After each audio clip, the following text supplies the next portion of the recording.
The crystalline towers of the Galactic Commerce Guild headquarters shimmered in the triple moonlight of Centauri Prime. In an office near the top floor, Master Specialist ZX-427 studied the contract floating in a holographic display with growing curiosity. The payment amount made their outer membrane ripple with surprise, enough credits to purchase a small moon in the outer rim. "This cannot be correct," ZX-427 said, their translucent appendages flowing through the data streams. "The target is merely a human." The guild representative, a towering Mantodian with iridescent wing cases, clicked its mandibles in what passed for amusement. "We assure you, the contract details are precise. The payment reflects certain, unique challenges associated with the species." ZX-427's reputation stretched across 17 star systems. In 300 cycles of operation, they had never failed to complete a contract. Their methods were legendary, untraceable, efficient, and always successful. The idea that a primitive bipedal species could present any significant challenge seemed absurd. "The target is Sarah Chen, human trade delegate to the Galactic Commerce Guild," the representative continued, projecting a holographic image. The human appeared unremarkable. Bilateral symmetry, standard endoskeleton, typical carbon-based biology. Her recent trade proposals threatened to disrupt centuries of established commerce routes, affecting numerous high-level guild interests. "Our standard methods should prove more than adequate," ZX-427 observed, already calculating the optimal approach vectors. Their specialized sensory filaments detected no obvious defensive augmentations or enhanced capabilities in the target's profile. The representative's antennae twitched. 3 other specialists have already attempted this contract. ZX-427's membrane shifted to deep indigo, the closest their species came to expressing shock. "Impossible. There is no record of failed contracts against humans." "Precisely." The representative's compound eyes glinted. "There are no records because no specialist has ever admitted to failing a human contract. They simply disappear from our networks. We believe they choose to retire rather than acknowledge their inability to complete the mission." This detail caused ZX-427 to pause their preliminary planning subroutines. Professional pride warred with practical caution. "The payment begins to make more sense, though I still fail to see how a species that has barely achieved basic interstellar travel could pose such difficulty." The representative activated another holographic display, showing the human engaging in various daily activities. "We recommend studying their biological and behavioral patterns before making any attempts. Their species exhibits several unusual characteristics." ZX-427's confidence remained unshaken. After all, they had successfully eliminated targets from species that could phase through solid matter, regenerate entire limbs, and even exist in multiple dimensions simultaneously. How challenging could one human possibly be? "Contract accepted," ZX-427 announced, their membrane shifting to the professional green of active engagement. "I will begin immediate surveillance and expect to complete the contract within 1 standard cycle." As the master specialist flowed out of the office, the representative added one final comment. "We look forward to either your success report or your retirement notice, master specialist. The guild has placed a side bet on which we'll receive." The comment barely registered in ZX-427's consciousness.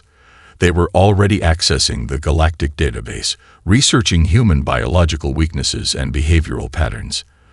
Their preliminary analysis suggested numerous viable approaches: targeted toxins, environmental manipulation, or simple mechanical interruption of vital processes. As their transport pod streaked through the crystalline canyons of the capital city, ZX-427 began composing a message to their financial advisor about potential moon purchases in the outer rim. After all, with their perfect record and centuries of experience, how difficult could eliminating one human really be? They had no way of knowing that they were about to discover exactly why the previous specialists had chosen retirement over admission of failure. The new Singapore space station's diplomatic quarter sparkled like a jewel against the void, its massive observation windows offering stunning views of the Earth below.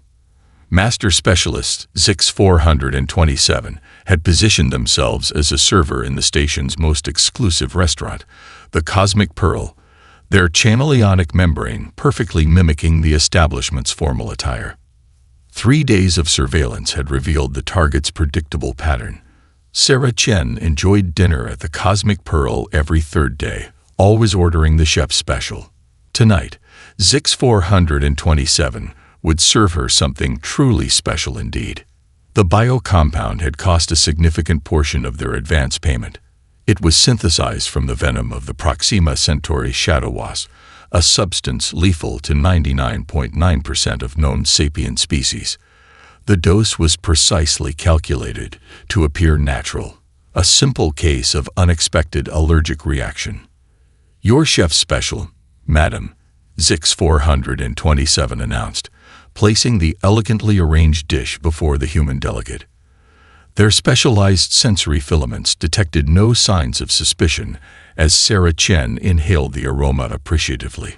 "It smells amazing," she said, lifting her fork. "Though I hope Chef Ming hasn't toned down the spices again. Last week's special was practically mild." ZX-427's membrane nearly flickered in confusion.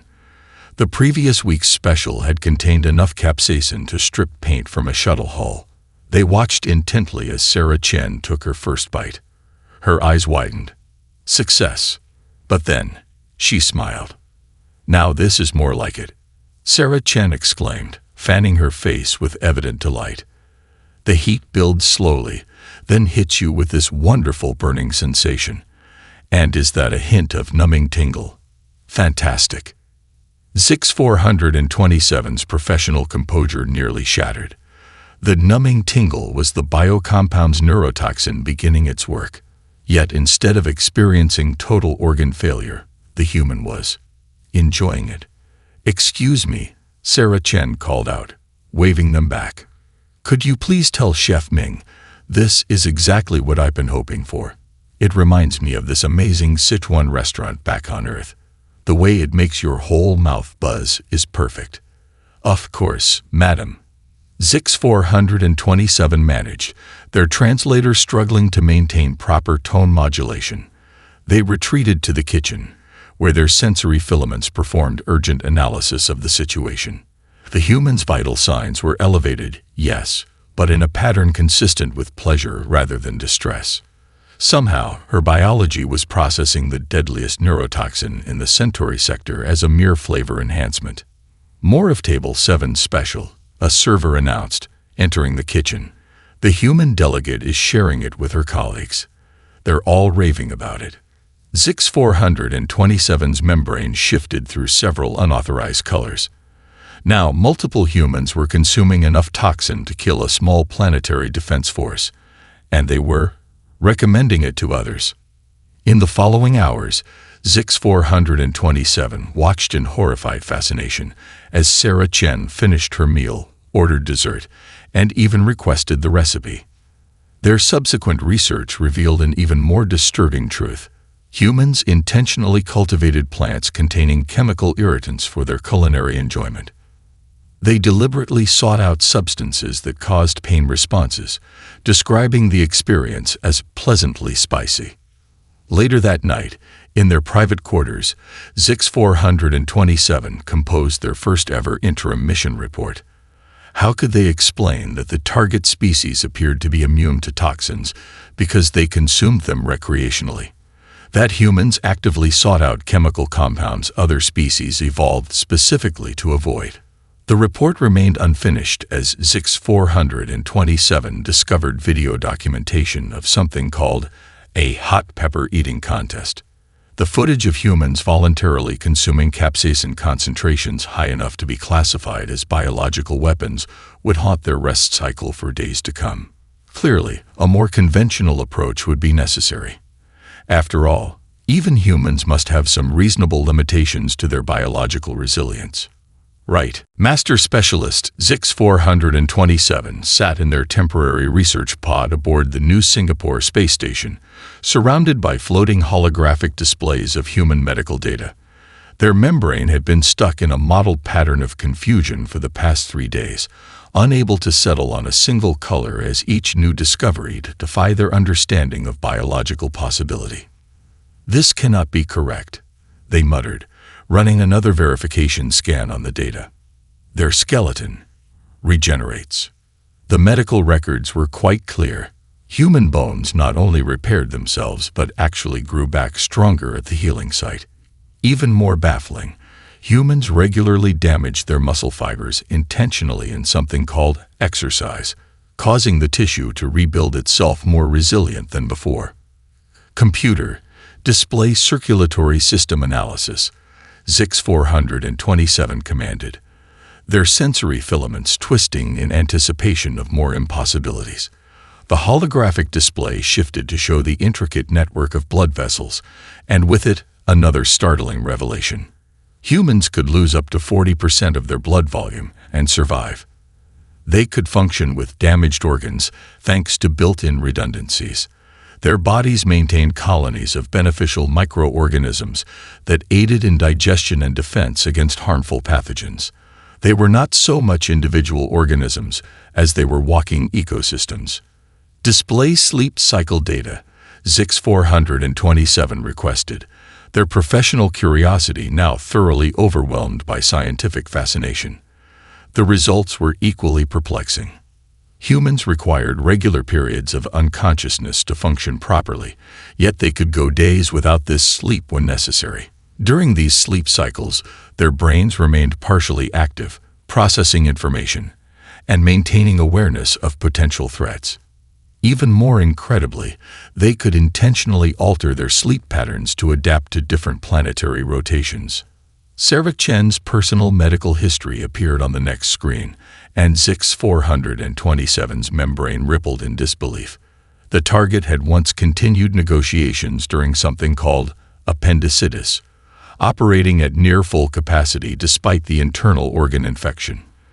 The medical notes indicated she had dismissed it as just a bit of pain until forced to seek treatment.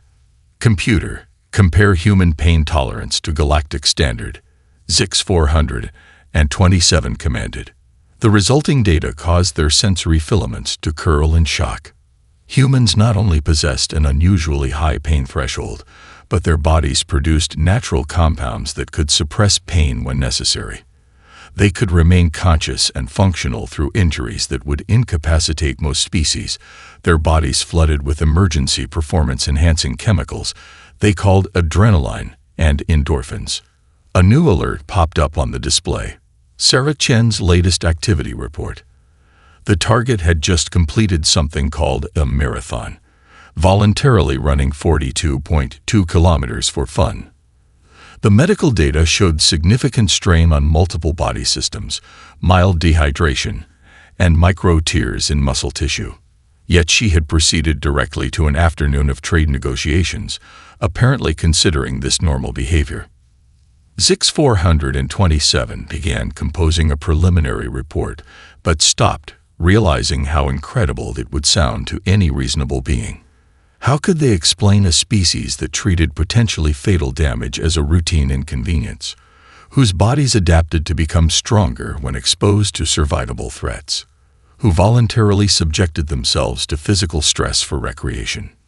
The more they studied human biology, the more ZIX-427 understood why previous specialists had chosen retirement over admitting failure.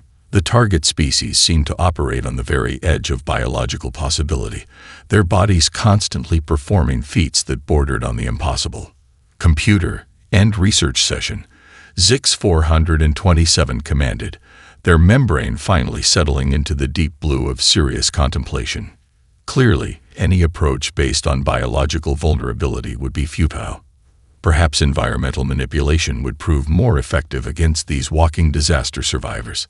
After all, even humans must have some environmental limitations. Surely, Master Specialist ZX-427 had spent a full cycle preparing this plan.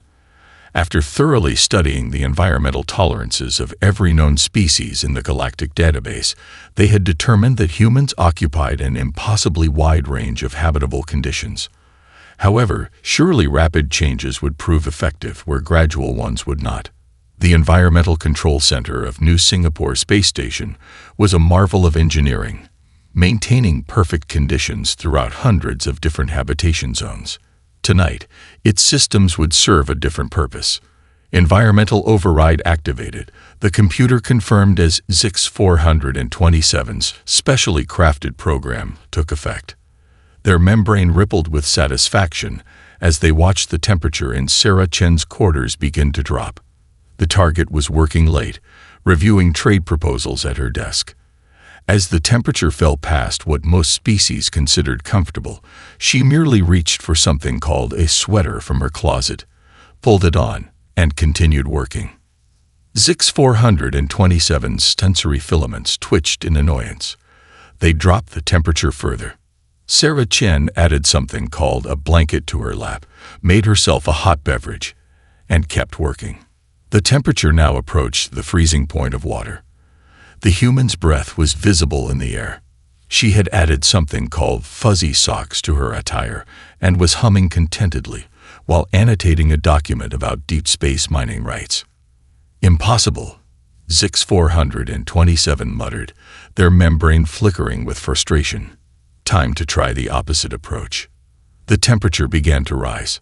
Sarah Chen removed the blanket and sweater, switched her beverage to something cold, and opened a window in her digital display to check the station's maintenance schedule.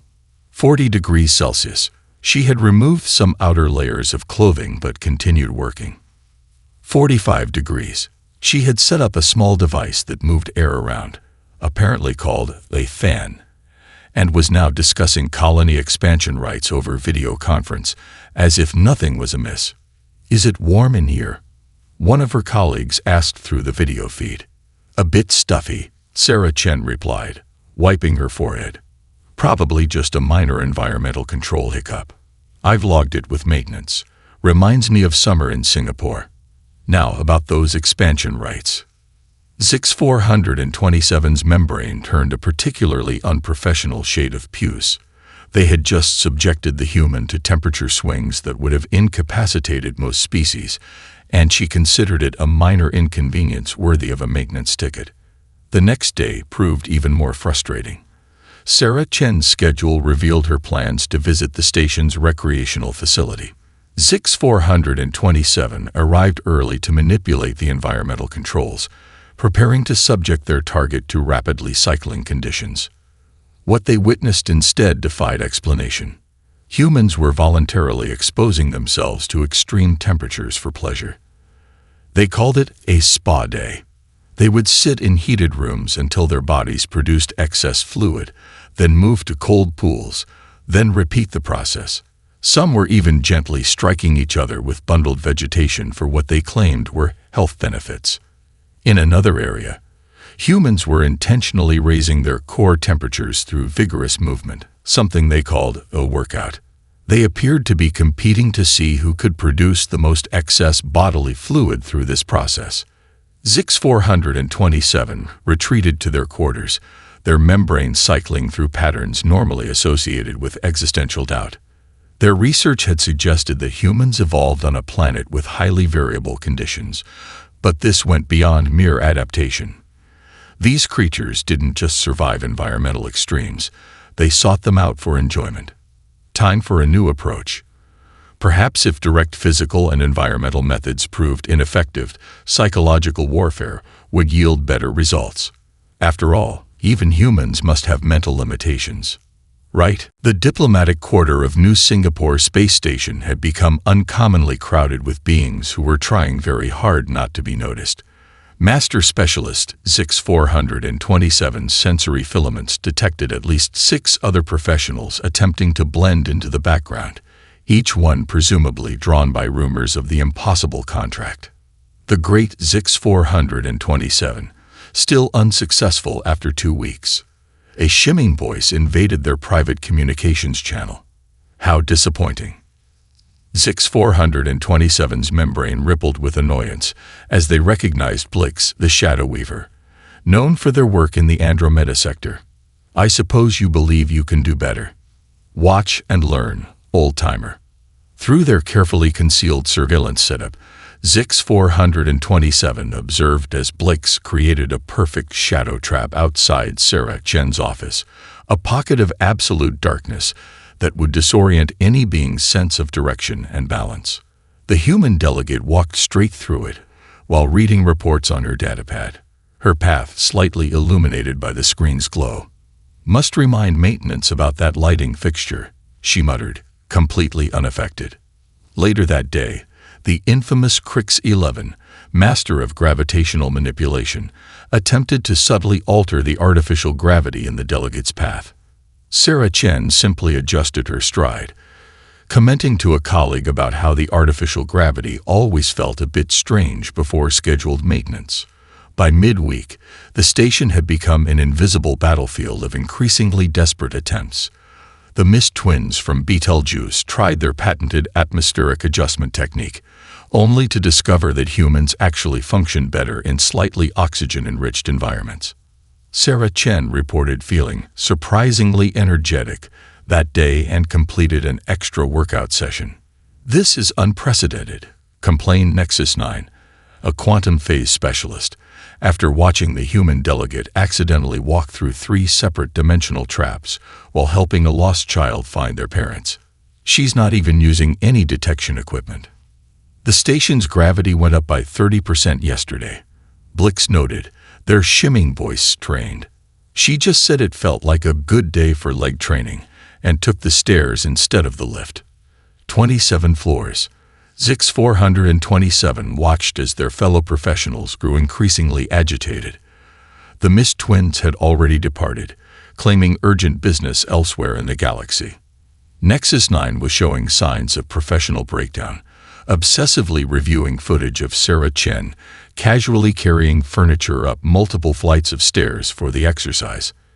The situation reached its peak during what humans called karaoke night at the station's recreational facility. 5 separate elimination attempts were thwarted when Sarah Chen's enthusiastic dancing accidentally moved her out of harm's way each time. She then proceeded to produce sounds at frequencies that made several hidden professionals reveal their positions as they rushed to adjust their audio filters. How can they consider this entertainment? Blix demanded over the shared channel, their voice distorted by sound dampeners. They're deliberately producing harsh sonic frequencies for pleasure. Zix-427 had to admit the situation was becoming professionally embarrassing. Their target had unknowingly evaded over a dozen highly trained specialists, while maintaining her regular schedule of trade negotiations, exercise sessions, and various recreational activities that seemed to border on endurance trials. Perhaps, they suggested to their increasingly desperate colleagues, we should pool our research on human capabilities. The resulting data share session in a secured conference room left them all in stunned silence. Each specialist had discovered new, seemingly impossible human traits. Their target species could process toxic substances for enjoyment, adapt to environmental extremes for recreation, and exhibited strength and endurance that defied their size and apparent technological level. "We need a new approach," Nexus 9 finally said. "Something that targets their psychological vulnerabilities instead of their physical ones." Zix-427's membrane shifted thoughtfully. After all, even humans must have mental limitations that could be exploited. Surely. The remaining specialists gathered in their secure conference room aboard New Singapore Space Station, surrounded by holographic displays of human psychological data. Master Specialist Zix-427's membrane shifted through patterns of disbelief as they reviewed the findings. According to these records, Nexus 9 reported their quantum fields flickering with frustration. Humans regularly subject themselves to voluntary psychological stress as a form of entertainment. They call it horror movies. Blix, the Shadow Weaver's shimming voice, carried tones of professional dismay. They intentionally trigger their own fear responses for pleasure. That's not even the most disturbing part, ZX427 added, bringing up new data streams. They appear to function normally under conditions that would cause complete psychological breakdown in most species. Observe their academic testing procedures. The assembled specialists watched footage of humans undertaking something called final exams, voluntarily depriving themselves of sleep and consuming dangerous amounts of stimulants, while attempting to absorb vast quantities of new information under extreme time pressure. Surely we can use their need for rest against them, suggested one of the newer specialists. The data shows they require regular sleep cycles. Observe the target schedule from yesterday. ZX427 responded, displaying Sarah Chen's activity log. She had conducted 18 hours of continuous trade negotiations, sustained entirely by something called espresso, and what humans referred to as power naps, micro-rest periods lasting mere minutes. The specialists' combined attempt at psychological warfare began the next morning.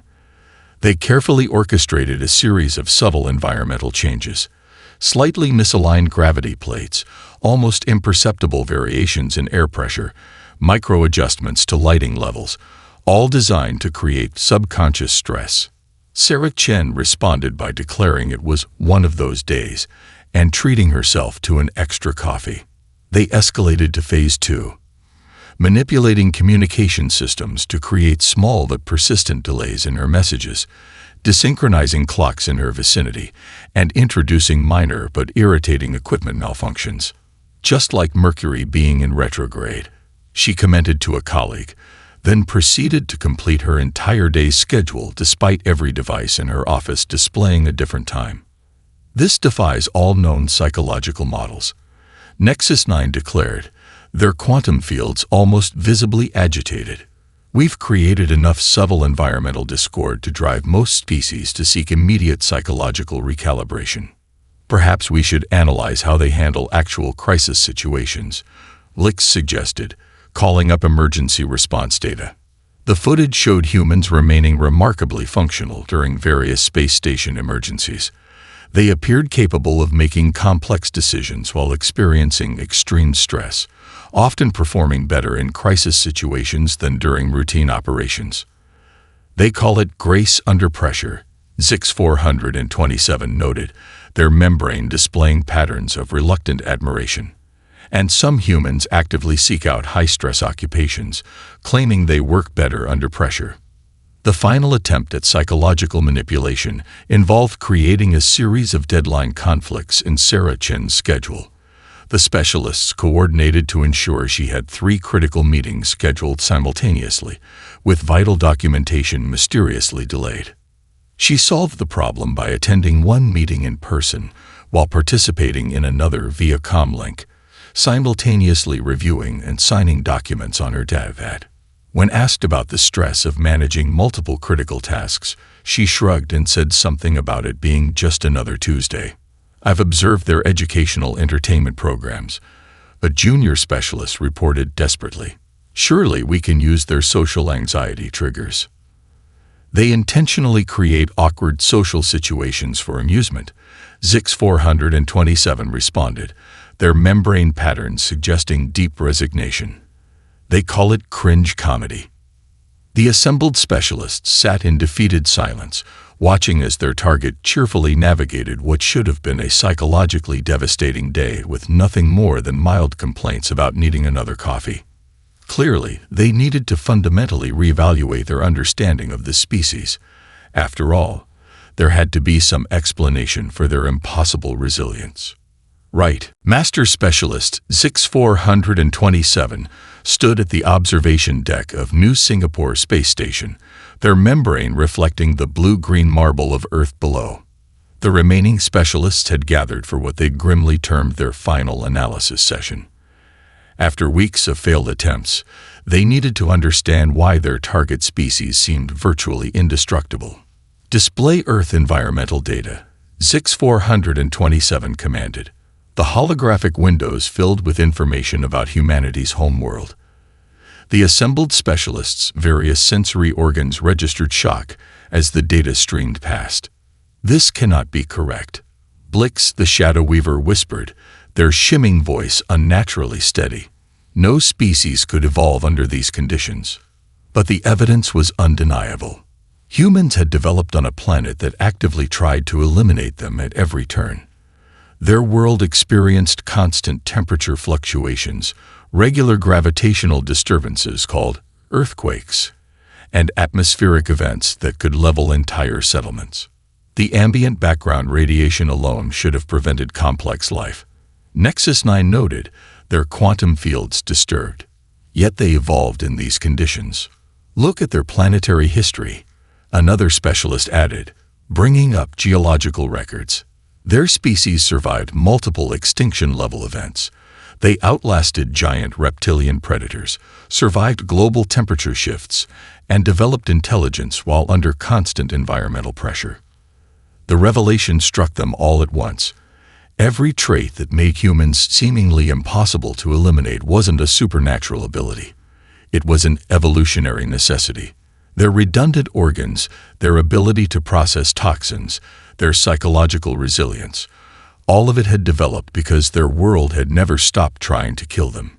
As if to punctuate their realization, an alert flashed across their screens.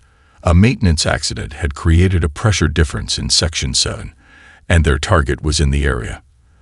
The specialists watched through security feeds as Sarah Chen's response proved their theory in spectacular fashion.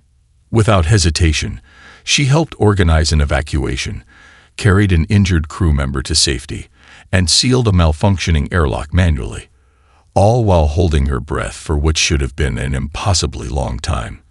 When medical teams arrived, she insisted on checking on others before accepting treatment for her own minor injuries. "Did you see her grip strength when she sealed that airlock?" one specialist noted with professional awe. "Their bodies can generate exceptional force under stress conditions. They call it hysterical strength," Zix 427 explained, their membrane patterns showing deep contemplation. "It's not even their maximum capability. Their bodies usually limit their strength to prevent self-injury." The specialists watched as Sarah Chen, despite medical recommendations for rest, returned to her quarters, treated her bruises with a frozen food packet, and proceeded to file a detailed incident report. She even included suggestions for improving emergency protocols. "They don't just survive," Blix observed quietly. "They analyze, adapt, and prepare for the next crisis. It's ingrained in their psychology." Zix 427's membrane shifted to a rare pattern indicating epiphany. "We've been approaching this entirely wrong. We've been treating their resilience as an obstacle to overcome, but it's fundamental to their nature. Every failed attempt has probably made our target stronger without her even realizing it." The specialists contemplated the planet below with new understanding. Humans hadn't just survived on their death world. They had thrived. They had taken the very things that should have destroyed them and turned them into advantages. Even their recreational activities were essentially practice for survival scenarios. "I believe," Zix 427 announced, their membranes settling into the deep blue of formal decision-making. "It's time to consider an unprecedented course of action." The other specialists turned their various sensory organs toward them, already suspecting what their renowned colleague was about to suggest. After all, there had to be a better way to handle this impossible species. Right. The Galactic Commerce Guild's executive chamber fell into stunned silence as Master Specialist Zix 427 completed their presentation. Their membrane maintained a professional green hue as the collection of influential beings processed what they had just learned about humanity. "Let us be clear," the guild chair being spoke, their crystalline form refracting light in patterns of disbelief. "You are not only withdrawing from your contract, but suggesting we fundamentally revise our approach to human relations." "Correct," Zix 427 responded, bringing up another holoscreen of data.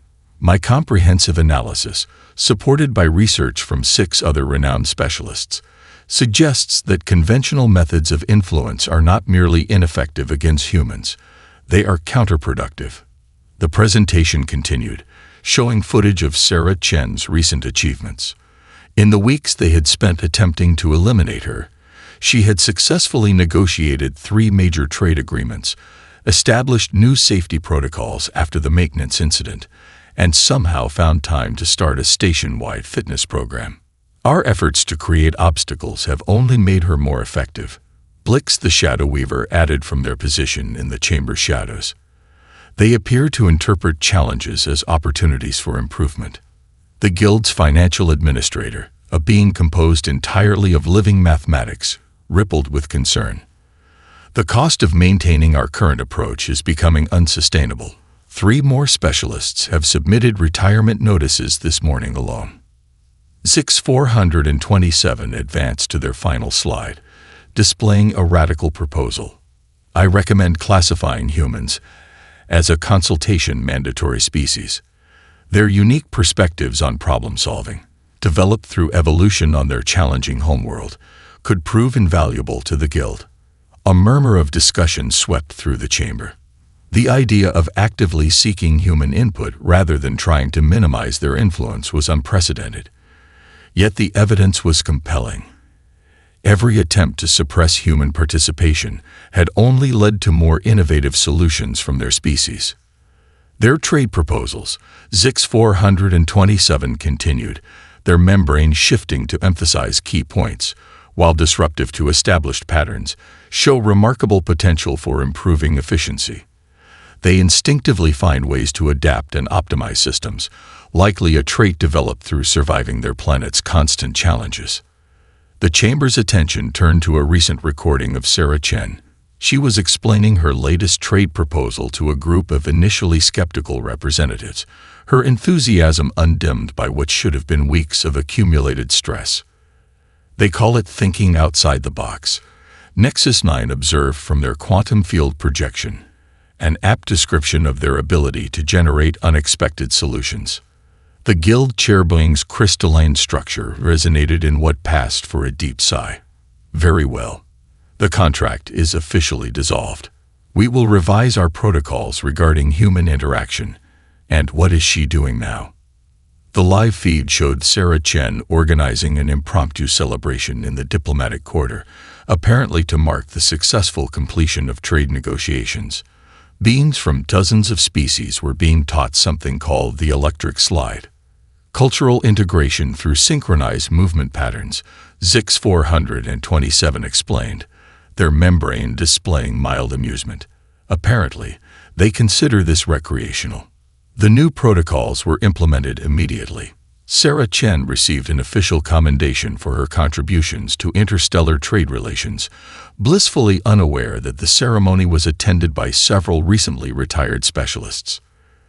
Later that cycle, ZX-427 submitted their final report on human resilience to the Guild archives.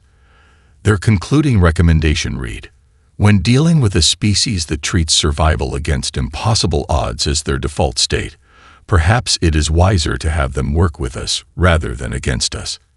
After all, they had found a better way to handle this impossible species, right?